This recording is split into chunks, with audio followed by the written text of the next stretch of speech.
What's going on, DealMakers? Welcome back to the channel and welcome to another video. So, if this is your first time here, hey, my name is Sir Derek. I'm a financier and deal maker. Honestly, it's just a fancy way of saying that I raise and provide capital to companies and I negotiate mergers and acquisitions. So, on today's video, we're going to be looking at the CNBC.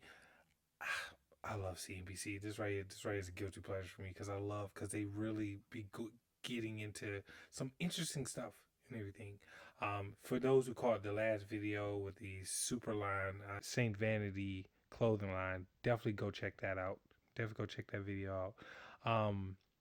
But for this one, this is a nurse quitting her job to start a laundromat business. Now, for those who do not know, the laundromat business is very profitable and it's very easy. You know, right now we're in 2025 going into 2026. People aren't sure, kind of what's going to happen, in the economy. There's tons of layoffs and things like that. But, you know, buying a business, I always tell people, like, hey, if you are making decent amount of money, you should think about either buying a business, if you're not, especially if you got to play catch up, especially if you got to play catch up when it comes down to investing, saving for retirement and things like that. Sometimes, to kind of skip ahead, or to really catch up, buying a business is really good, especially a old, boring ass business like laundromats and everything. So let's jump in the video. I don't want to make this intro too long. So let's go ahead. I definitely would say I'm happier running my laundromat than I was working as a nurse, but I also really enjoyed the time and freedom that my laundromat gives me that I didn't have working as a nurse. My name is Cami and I'm 38 years old and I quit my nursing job to open up a laundromat in Arizona. My business brought in around $475,000 in 2024. I worked as a nurse for a total of 13 years, but once I hit my 10-year mark working as a nurse, that's when I decided to buy a laundromat. Okay, so she bought this. I'm just like, she says she started in the beginning, like, started. But it's like, okay, whatever. But yes, she bought it.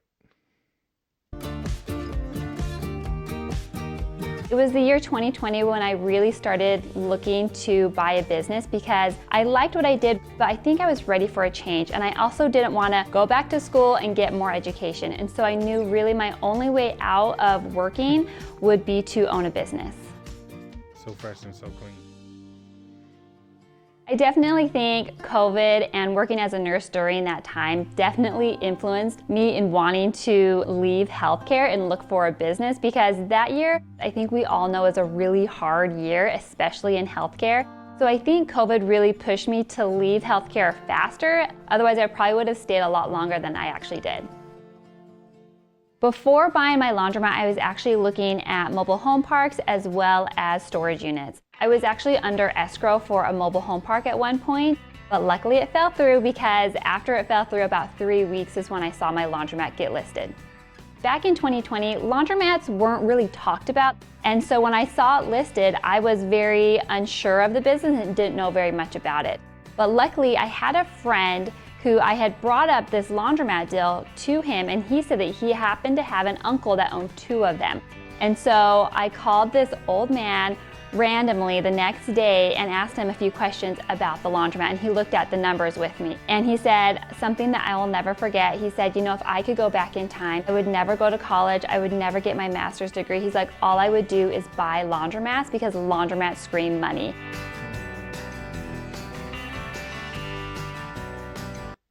Okay, so she bought the laundromat for $300,000. Okay. That's pretty good. I had been planning on buying a business for probably a year before actually buying my laundromat. And so I knew once it came down to it that I was planning on selling my home to use that equity to put towards my business, whatever business it was that I had bought. And so selling my home was a big deal, but I knew that the home that I owned, that I eventually sold, it was never going to be my forever home. It was more of like a starter home. So for me selling it, it wasn't very scary. I was more excited about owning a business rather than owning a home.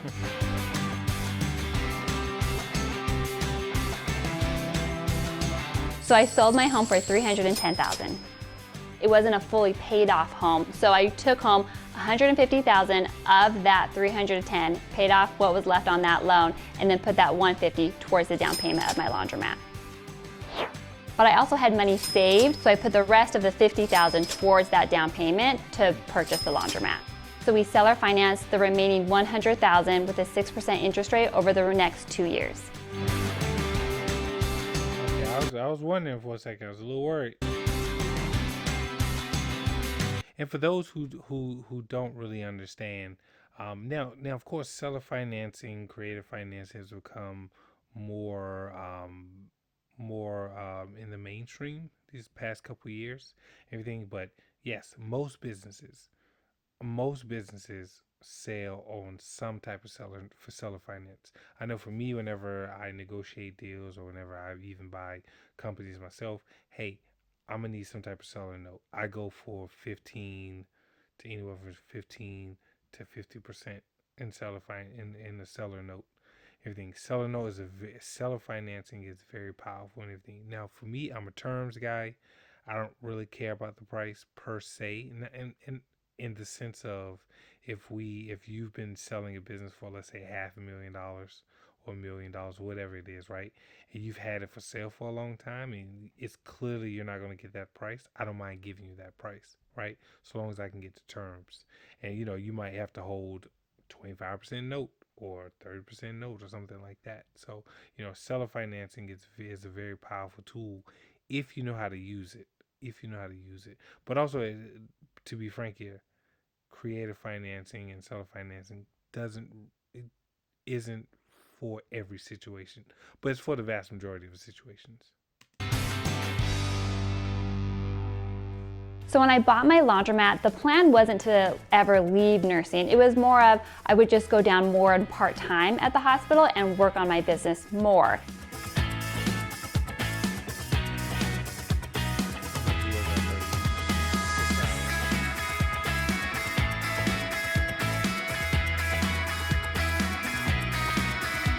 So right now I'm only working maybe 5 or 6 hours a week. I also am hesitant in telling people that because that's not how it was 5 years ago, 4 or 3 years ago. I was working a lot more hours in trying to grow this business. But since then I've been able to hire employees, incorporate more systems to be able to remove me from the business more so that I can focus more on growing the business and not working in the business. When I walked into that laundromat the very first time, I knew there was a lot of value that I could add to the business because it wasn't exactly pleasing to the eye. The first few months of owning my laundromat, I went in and did a lot of renovations to make it feel more homey, more welcoming to those customers walking in. I put about $20,000 back into the business to do some minor renovations. When I bought my laundromat, it was a regular self-serve laundromat where customers walk in, pay to use the machines, and then walk out to do their laundry. About 6 months after owning my laundromat, I had learned about this thing called pickup and delivery, and that is where we go out into the city, pick up their laundry, bring it back to the laundromat, process their orders, and then return it back to them just a few days later. It's so funny because that right there is a prime example of value add where you can bring an old stuffy boring business and add something to it. Like if you have a laundromat, you can just add something like this. That's just, the first thing I was thinking is kind of like, oh man, I wondered did she add like a serving, because I've actually been to some laundromats, like I've seen them whether we was looking to buy them, and they already had a service where hey, you can just drop off your stuff and they'll wash it and then you can come back and pick it up and everything. Actually, I feel like the laundromat up the street from my house actually does that now. I'm not sure though. My brother-in-law, whenever he's in town, he goes there, and I've never been one to just drop off my just put my clothes in and just leave. So hey, I'm not from the big cities. Sometimes they be doing that here in the big cities and everything.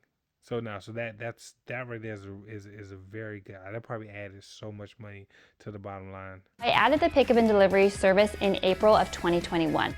This iron is probably one of the best decisions I've made in owning my business. And the reason for that is because we've been able to $20,000. That's crazy. To grow my pickup and delivery of those table linens and napkins exponentially. So wedding season is definitely our peak season here at the laundromat.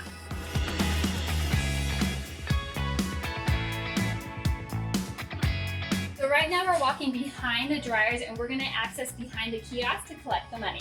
So this is what we've collected at the laundromat probably over the last 2 days. But people also don't just use cash, they can use credit, debit, and app to load money onto their card.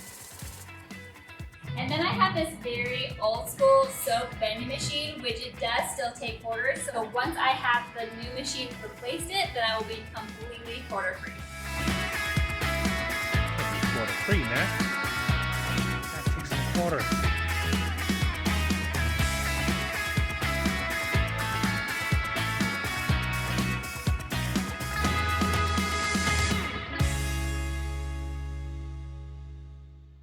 Self-serve laundromat is a pretty simple business to run when it comes to your customers, but when it comes to your customers in the pickup and delivery space, it's a much more advanced business because there's much more logistics involved.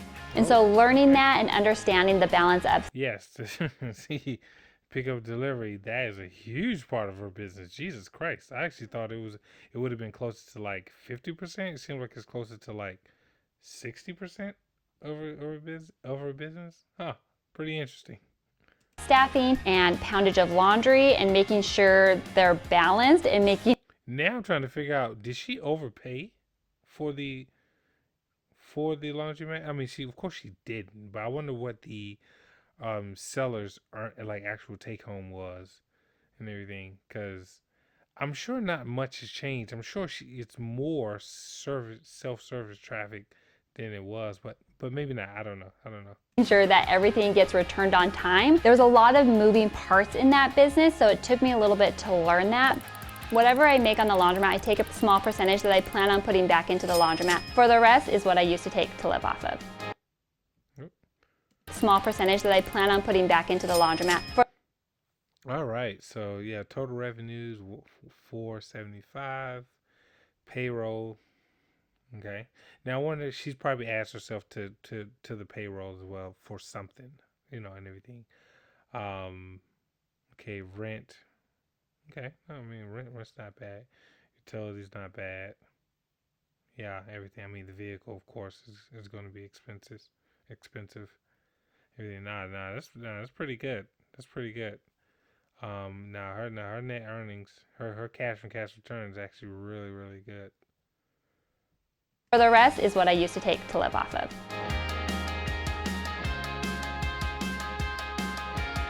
So I have a few loans on my laundromat. That includes my washing machines, which I purchased new around 2023. And I also have 2 vehicles that I use for my pickup and delivery service. So at my laundromat, I also have a sublease. So this sublease also pays me rent, and this sublease is a salon, so he pays me rent every month.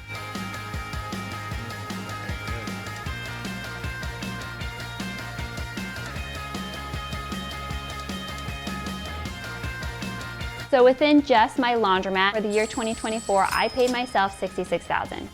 So I have about 6 employees, about 1 or 2 of them are part-time, and we only bring those employees in when our orders are unexpectedly bigger than we expected.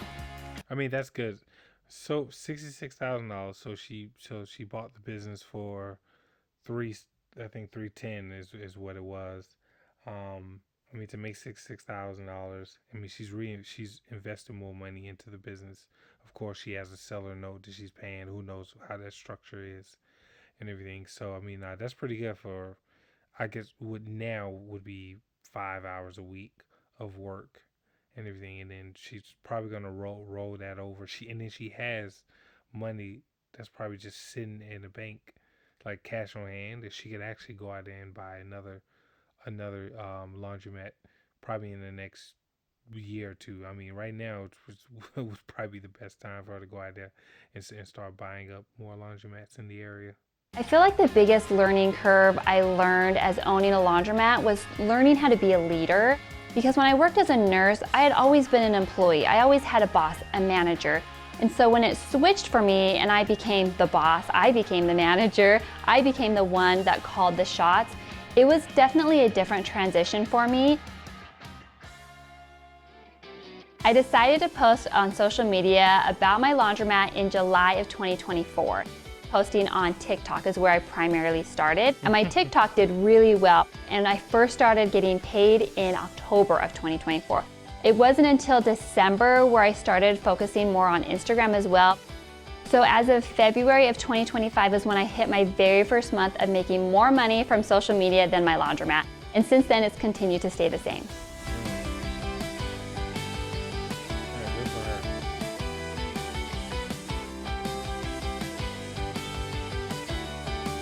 So in the year 2025, I'm on track to make around $200,000 off social media. Oh wow. I'm actually hoping to build or buy a second laundromat, so I plan on staying in the business for a long time. I would want a laundromat that's very run down. Like, I would love to do that renovation process again, at putting in new machines, building it up and scaling it to be a bigger, better laundromat. And if I don't buy, I would love to build one and just start from scratch as well. I think my end goal with my laundromat, or if I were to get a second laundromat, is to have a really strong exit when I do plan to sell. I feel like there's two really great things that I've grown to love about this business. The first one is I kind of treat my business like it's a game, and it's a game that I want to win. But it's funny because I feel like I'm not competing with anyone. It's just more of, how can I capitalize on this business? How can I scale it? How can I grow it? How can I be more creative? And then of course, the second thing that I really love about this business is that just my freedom with time. This is my first time where I'm able to be home for all the holidays, have every weekend off. Granted, I've only really felt that in the last few years. My first years of ownership, I didn't have as much time because I basically just put my head down to grow it. But now I'm feeling the fruits of that labor, and I would do it again in a heartbeat. That's really good. That's really good. And especially, I think her being a lawyer, I mean, not lawyer, her being a nurse, I think also helped as well. Because it's like, hey, nurses, listen, if there's any nurses watching this, thank you for your service. Especially the ones who were nurses through COVID and everything. They are some of the hardest working people. So I mean, her kind of jumping into this, I mean, even if she had to pull 8 hours a day, 10 hours a day, everything really in the beginning, um, to really get the ball rolling. I think was probably pretty easy for her, and the fact that she's able to turn it from it has money over there. She's making money from the laundromat, but then also she's able to monetize it by through social media. I think is really good as well. So no, good for her. Kudos to her and everything. Um, Definitely, if you are out there and you're looking to buy and you're looking for like this, something like this inspires you, look for boring businesses. I mean, right now America has, I think, a shortage of a million plumbers, a million electricians, things like that. But then we have an aging population as well of electricians, plumbers, or mechanics. I mean, so there's plenty of businesses out there that you could buy. There's plenty of businesses out there that you can start. I mean, this is really good. And like I said, love CNBC. Definitely a guilty pleasure. Everything. But with all that being said, listen, thank you so much for taking time to look at the video and and making it all the way through the video. I appreciate it. I know I know that the video said it was 10 minutes, but we probably 15, 16 minutes into this. So I appreciate you. Please remember to like and subscribe on the video, and I'll see you guys on the next one. Peace.